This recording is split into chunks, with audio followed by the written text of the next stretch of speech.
Pluto अब एक planet क्यों नहीं है, ये सवाल हम सब ने सुना है ना? पर क्या हो अगर इसका असली जवाब प्लूटो के बारे में है ही नहीं, बल्कि ये एक कहीं बड़ी और कहीं ज्यादा दिलचस्प कहानी है। एक ऐसी कहानी जो हमारे पूरे सोलर सिस्टम को देखने का नजरिया ही बदल देती है। चलिए इसी की गहराइयों में उतरते हैं। सदियों से पता है हम अपने सोलर सिस्टम को कैसे देखते थे? एक एक परफेक्ट घड़ी की तरह। एक ऐसी मशीन जिसके सारे पुर्जे मतलब सारे प्लैनेट्स एकदम तय रास्तों पर हमेशा एक ही तरह से घूमते हैं, एकदम सटीक। पर क्या ये सच है? क्या हमारा ये अंतरिक्ष का आंगन वाकई इतना शांत और इतना प्रिडिक्टेबल है, या फिर इस शांति के पीछे कोई गहरी उथल-पुथल छिपी हुई है? तो इस सवाल का जवाब ढूंढने के लिए ना हमें थोड़ा समय में पीछे चलना होगा और शुरुआत करनी होगी उस एक आइडिया से जिसने सदियों तक एस्ट्रोनॉमी मतलब खगोल विज्ञान पर राज किया। वो आइडिया था कि हमारा ब्रह्मांड एक परफेक्ट, कभी ना खराब होने वाली घड़ी की तरह काम करता है।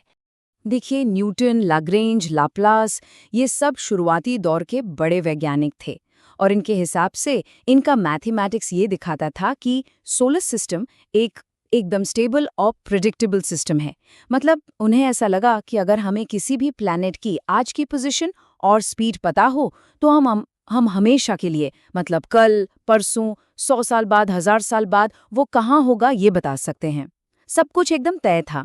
और ये विश्वास, ये भरोसा इतना ज्यादा मजबूत था, जैसा कि ये कोट भी बता रहा है, कि साइंटिस्ट्स को लगने लगा था कि बस उन्होंने यूनिवर्स का सीक्रेट कोड क्रैक कर लिया है।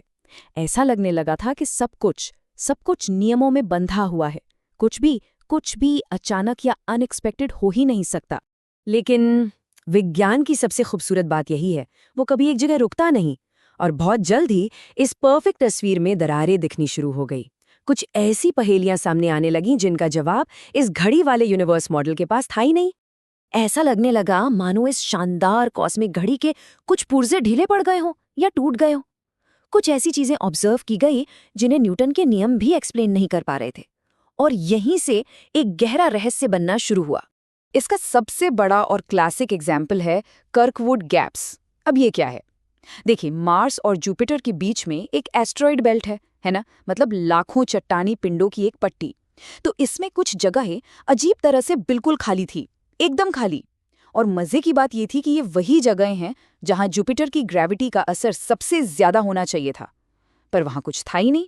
और ये एक ऐसी पहेली थी जिसे 100 साल से ज्यादा तक कोई भी सॉल्व नहीं कर पाया।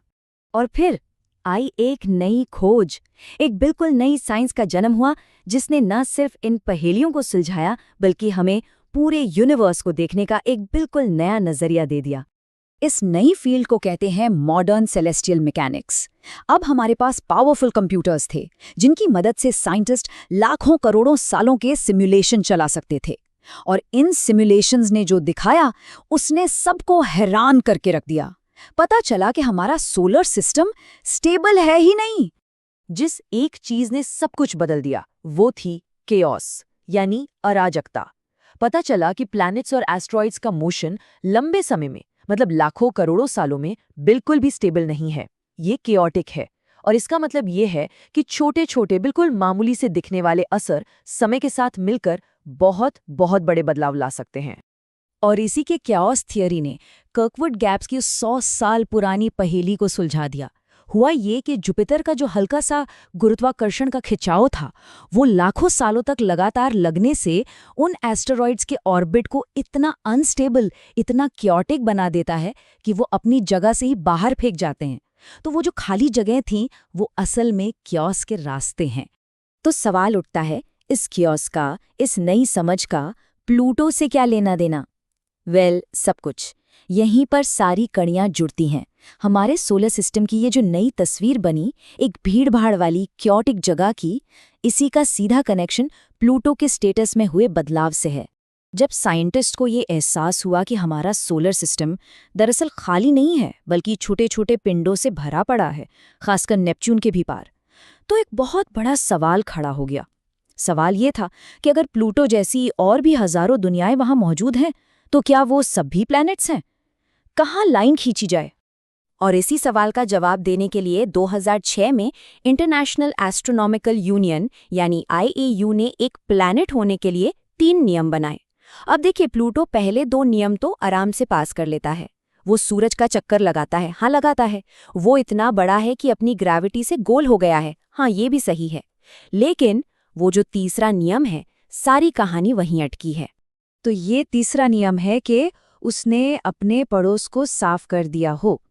अब सवाल ये है कि इसका मतलब क्या है? पड़ोस को साफ करना मतलब क्या?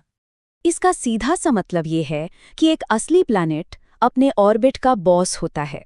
वो अपनी ग्रेविटी का किंग है। उसके रास्ते में जो कुछ भी आता है, या तो वो उसे अपने अंदर खींच लेता है या फिर उसे उठाकर कहीं और फेंक देता है।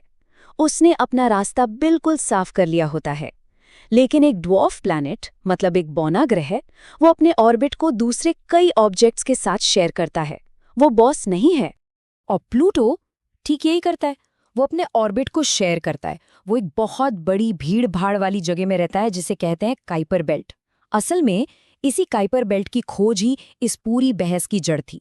जब एस्ट्रोनॉमर्स ने देखा कि अरे प्लूटो तो यहाँ अकेला है ही नहीं, उसके आसपास तो लाखों और बर्फीले ऑब्जेक्ट्स घूम रहे हैं, तब ये बात बिल्कुल साफ हो गई। प्लूटो अपने इलाके का बॉस नहीं है, वो तो उस भीड़ का बस एक हिस्सा है।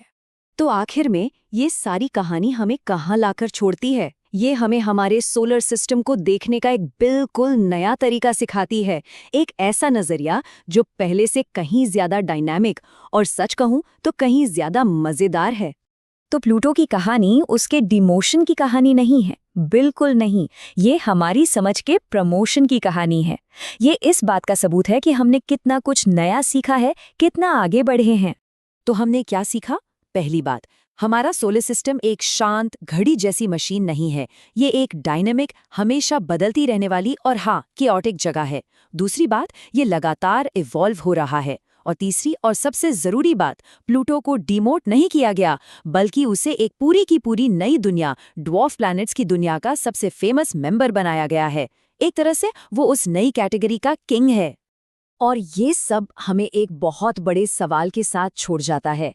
जरा सोचिए, अगर प्लैनेट्स का मोशन एक ऐसी चीज जिसे हम सदियों से पत्थर की लकीर मानते आए थे, अगर वो भी केओटिक हो सकता है, तो यूनिवर्स के बारे में और कौन सी निश्चित बातें हैं और कौन सी सच्चाइयां हैं जो भविष्य में किसी एक नई खोज का इंतजार कर रही हैं ताकि उन्हें फिर से लिखा जा सके।